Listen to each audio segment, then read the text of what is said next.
말씀대로 믿고 살고 누리는 올데이 큐티 배명 목사입니다. 오늘 큐티 본문은 누가복음 5장 27절에서 39절 말씀입니다. 오늘 큐티는 예수님이 오신 이유라는 제목으로 레위를 부르시는 예수님에 대한 묵상입니다. 말씀 질문입니다. 왜 의인이 아니라 죄인을 부르러 오셨다고 하실까요? 당시 유대인은 로마의 권세를 등에 업고 백성의 세금을 착취하는 세리들을 비난하고 배척했습니다. 그러나 예수님은 세간에 앉아있는 레위라고 하는 세리를 주목하십니다. 그리고는 나를 따르라 라고 말씀하시면서 그 세리 레위를 제자로 부르셨습니다. 왜냐하면 예수님은 의인이 아니라 죄인을 부르시기 위해 이 땅에 오셨기 때문입니다. 32절입니다. 내가 의인을 부르러 온 것이 아니요 죄인을 불러 회개시키러 왔노라.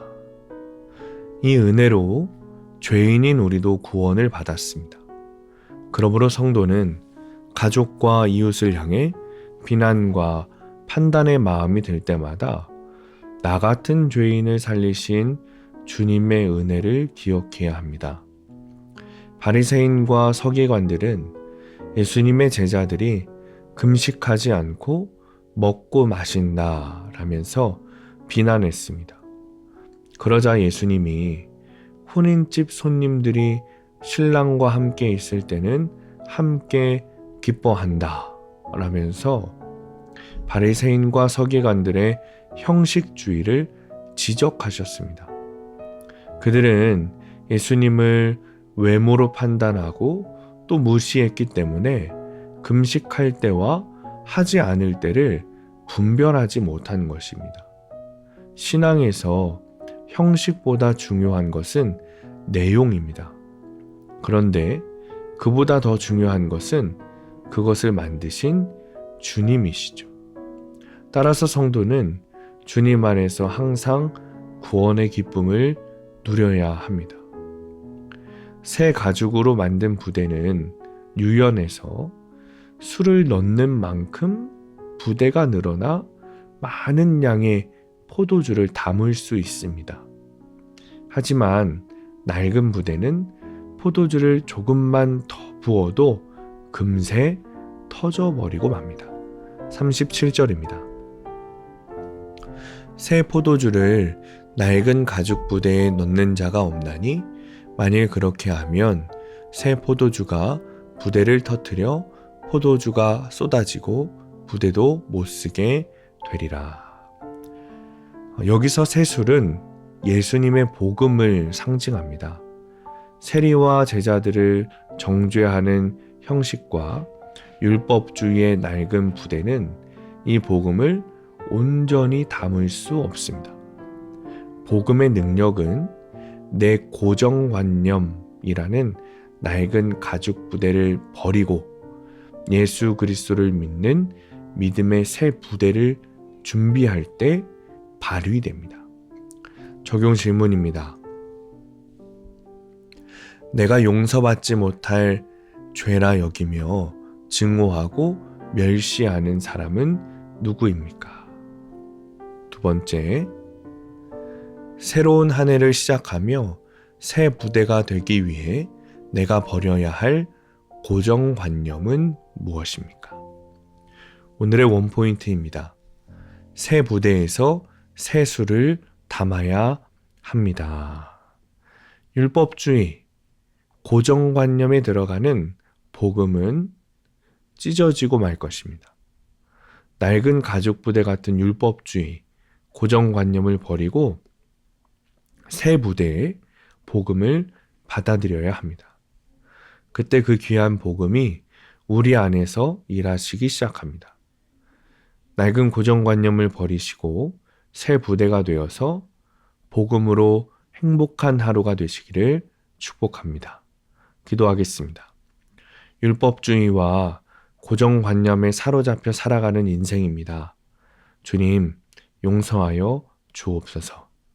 괜한 전통을 추구하며 고정관념에 사로잡혀 복음을 누리지 못했던 죄를 회개하오니 낡은 가죽부대 같은 내 마음을 바꾸어 새 부대로 변화시켜 주옵소서. 그래서 주님이 주시는 복음을 잘 받아 누리게 하여 주옵소서. 예수님의 이름으로 기도합니다. 아멘. 오늘 큐티 말씀을 적용한 한 성도님의 큐티인 묵상 간증입니다. 저는 초등학생 때부터 교회를 다녔지만 공동체에 속하지 않고 주일 예배만 드렸습니다. 청년 때는 외모를 중시하고 음란을 즐기다가 결국 불신 결혼을 했습니다. 그러다 전처의 외도가 드러나자 전처는 죄인이고 나는 의인이라는 바리새인과 같은 교만으로 이혼했습니다. 그 후 지금의 아내와 재혼했습니다. 하지만 저는 여전히 세상과 짝하며 음란하게 살았습니다. 그러자 주님은 그런 저를 돌이키시려고 아내와의 극심한 불화와 연이은 사업 실패를 겪게 하셨습니다.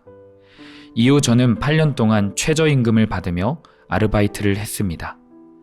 하지만 물질적 능력이 있으신 아버지와 아내의 도움으로 먹고 사는데 지장이 없으니 내가 이런 가게에서 일할 사람이 아닌데 라고 생각했습니다.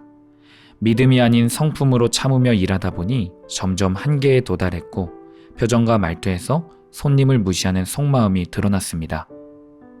그러던 어느 날 저 때문에 기분이 상한 한 단골 손님이 크게 화를 내며 가게를 박차고 나가셨습니다. 그리고 발걸음을 뚝 끊었습니다. 당황한 저는 바로 사장님께 용서를 구했습니다. 그제야 이 일은 교만한 나를 깨우치시려고 하나님이 주신 경고임을 깨닫고 눈물로 회개했습니다. 하지만 몇 달 후 저는 가게의 재정 악화로 정리해고를 당했습니다. 저는 저의 불친절로 인해 쫓겨난 것 같아 마음이 괴로웠습니다. 연이어 부모님의 치매 악화와 저의 우울증 재발로 힘든 시간을 보내게 되었습니다. 하지만 감사하게도 아내와 공동체의 기도로 다시 일어설 수 있었습니다. 또한 평생 선한 모습만 보이시던 어머니가 치매로 악한 속마음과 수치스러운 모습을 드러내시니 그동안 바리새인처럼 위선적으로 살아온 제 죄를 보게 되었습니다. 저의 구원을 위해 부모님이 치매로 수고하신다는 생각이 듭니다. 죄인인 저와 병든 부모님을 불러 회개시키러 오신 주님 감사합니다. 적용하기. 설날인 오늘 부모님을 무시하거나 정죄하지 않고 공경하는 마음으로 세배를 드리겠습니다. 부모님을 함께 돌보는 아내에게 매일 고맙다고 말하겠습니다. 오늘도 말씀대로 믿고 살고 누리는 성도님들 되시기를 축복합니다.